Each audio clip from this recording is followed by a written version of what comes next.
శతాబ్దపు అజ్ఞానాన్ని స్వతంత్రమందామా. చనిపోయిన వ్యక్తిని మీరు ఎప్పుడైనా బ్యాంకులోకి అస్థిపంజరంగా రావడం చూసారా?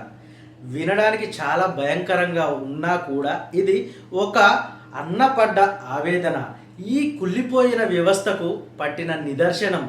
అవునండి, చనిపోయిన మనిషి బ్యాంకుకు వచ్చి సంతకం పెట్టగలడా? అసలు సాధ్యం కాదని మనకు తెలుసు, కానీ ఆ బ్యాంకు అధికారులకు తెలియదు కదా. అందుకే ఆ నిరక్షరాస్యుడైన అన్న అస్థిపంజరాన్నే బ్యాంకుకు తెచ్చాడు.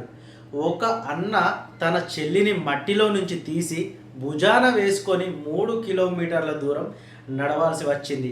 ఎందుకో తెలుసా? కేవలం 19,300 రూపాయల కోసం కాదు, మానవత్వం చచ్చిపోయిన ఈ అధికారుల కళ్ళు తెరిపించడానికి. స్వర్ణోత్సవాలు చేద్దామా. అవునండి, శ్మశానంలో పాతిపెట్టిన శవాన్ని బయటకు తీసి బ్యాంకుకు ఎందుకు తీసుకెళ్లాల్సి వచ్చింది? ఒడిస్సాలో జరిగిన ఈ షాకింగ్ ఘటన వెనుక ఉన్న అసలు కథ ఏంటి? అవునండి, welcome to my channel Shyamala MS. మీరు ఈ వీడియో చూసినట్టయితే పూర్తిగానైతే మీకైతే అర్థమవుతుంది. అసలు ఈ సమాజం ఎటుపోతుందో కూడా అర్థం కాని పరిస్థితి. మనుషుల కంటే కాగితాలకే విలువనిచ్చే ఈ వ్యవస్థకు ఒక సామాన్యుడు ఇచ్చిన షాకింగ్ ఆన్సర్ ఇది. మీరు ఇప్పుడు చూస్తున్న ఈ దృశ్యం సోషల్ మీడియాను షేక్ చేస్తుంది. స్వర్ణోత్సవాలు చేద్దామా. అసలు ఒక వ్యక్తి అస్థిపంజరాన్ని భుజాన వేసుకొని బ్యాంకులోకి ఎందుకు వెళ్లాల్సి వచ్చింది? ఒడిశాలోని కియోంగర్ జిల్లా, అక్కడ నివసించే జిత్తుముండా అనే గిరిజనుడికి తన సోదరి అంటే ప్రాణం.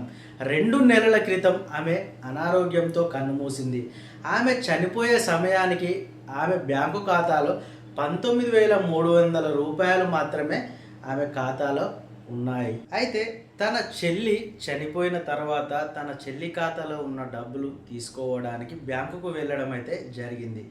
ఆ డబ్బులు ఉంటే తన బ్రతుకు కొంచెం సాఫీగా సాగుతుందని ఆ పేదవాడు బ్యాంకు గడప తొక్కాడు.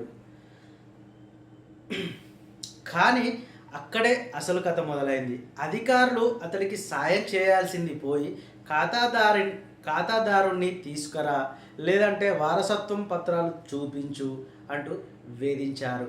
అది అలా ఉండగా ఆ నిరక్షరాస్యుడికి పత్రాలు ఎక్కడివి? తన సోదరి చనిపోయిందని ఎంత మొత్తుకున్నా వారు వినిపించుకోలేదు. సంతకం పెట్టడానికి ఆవిడను ఇక్కడికి తీసుకురాగలిగితేనే ఈ డబ్బులు ఇస్తామని అతన్ని చాలాసార్లు హేళన చేశారు. అధికారుల నిర్లక్ష్యం అతడిలో ఆవేశాన్ని రగిల్చింది. నేరుగా శ్మశానానికే వెళ్ళాడు. 2 నెలల క్రితం పాతిపెట్టిన తన సోదరి అస్థిపంజరాన్ని బయటకు తీశాడు. దాన్ని భుజాన వేసుకొని 3 కిలోమీటర్లు నడిచి నేరుగా బ్యాంకు లోపలికి వెళ్ళాడు. ఇదిగోండి, నా సోదరిని తెచ్చాను, ఇప్పుడు సంతకం పెట్టించుకోండి అంటూ అస్థిపంజరాన్ని అక్కడ పెట్టాడు.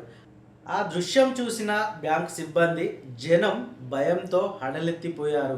చివరకు పోలీసులు వచ్చి అతన్ని శాంతింపజేశారు. కానీ ఇక్కడ ప్రశ్న ఒక్కటే, ఒక పేదవాడు తన హక్కు కోసం అస్థిపంజరాన్ని మోయాల్సి రావడం మన వ్యవస్థకు చిగ్గుచేటు కాదా? చట్టాలు మనుషుల కోసమా, లేక మనుషులే చట్టాల కోసమా?